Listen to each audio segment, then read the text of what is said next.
ఎడారిలో సెలయేర్లు. ఆగస్ట్ 26. అది నాలో లేదు అన్ను. యోబు 28:14.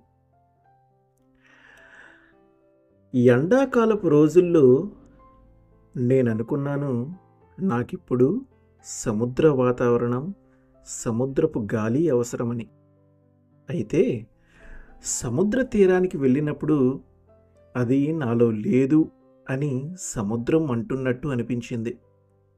దానివల్ల నేను పొందగలననుకున్న మేలును పొందలేకపోయాను.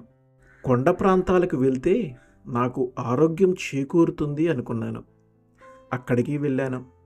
తెల్లవారుజామునే లేచి ఎత్తైన కొండకు ఎదురుగా సౌందర్యాన్ని పరిశీలిస్తూ ఉండగా అది నాతో చెప్పింది, అది నాలో లేదు.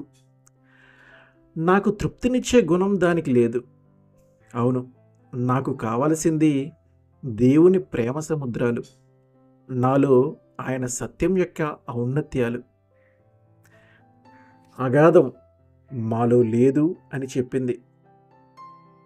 అది చెప్పింది ఆభరణాలతోనూ, బంగారంతోనూ, విలువగల రాళ్లతోనూ పోలికలేని జ్ఞానం గురించే. మనలోని అశాంతి ఆయన మన నిత్య స్నేహం, ప్రేమ మన పట్ల వెల్లడి చేసినప్పుడే మనలోని అశాంతి తొలగిపోతుంది. నా ప్రియుడు నిలిచిన అత్యున్నత శిఖర సీమలపై గుత్తులు గుత్తులుగా పూసిన గరికిపూల మైదానాల్లో శ్వేత సింహాసనంపై కాంతిపుంజమై మహిమ మస్తక విలసన్నవ తేజుడై ఆసీనుడై విరాజిల్లే నిత్య పరలోకం, అక్కడే నా వైభవం, అక్కడే నా జీవం. లౌకిక జీవనాన్ని మధురం చేస్తూ జీవిస్తే మేలు, మరణిస్తే లాభమనిపిస్తూ క్షమారక్షణలకు ఆయత్తమవుతూ తన రాచటీవితో స్వర్గాన్ని సౌందర్యపరిచి శక్తి శౌర్యాల వాత్సల్యమూర్తి అయిన దేవునికే చేరాలి నా వింత వింత విన్నపాలు. అక్కడే నా మనసు, అక్కడే నా సిరి సంపదలు. ఇది కీర్తిశేషులు చార్లెస్ కౌమన్ గారికి అత్యంత ప్రియమైన పద్యం. పక్షిరాజును అడవిలో ఉంచటం కష్టం. సొగసులు, సోయగాలు కురిపించే పక్షులన్నిటినో దాని చుట్టూ చేర్చిన అందమైన చెట్టుకొమ్మను దానికి నివాసంగా ఏర్పరిచిన, దానికి ఇష్టమైన పంచభక్ష పరవాణాలను దాని ముందుంచినా వీటన్నిటి వంక అది కన్నెత్తి అయినా చూడదు. తన విశాలమైన రెక్కలు చాపి హిమాలయ శిఖరాలపై తదేకమైన దృష్టి నిలిపి అంతరిక్షంలోకి, ఎత్తైన గండశిలల గూడుల్లోకి, నగ్న ప్రకృతిలోకి, బ్రహ్మాండమైన జలపాతాల హోరులో గాలిపాటలు పాడే తావుల్లోకి ఎగిరిపోతుంది. మానవ హృదయం తన రెక్కలు విప్పుకొని క్రీస్తు అనే బండ మీద వాలేదాకా ఎగిరిపోతుంది. దాని నివాసం పరలోక ప్రాకారాలే, దాని ప్రయాణం నిత్యత్వంలోకే. ప్రభువా, తరతరముల నుండి మాకు నివాసము నీవే. దేవుడు నా ఇల్లు, ఇంటికి తీసుకెళ్ళింది క్రీస్తే.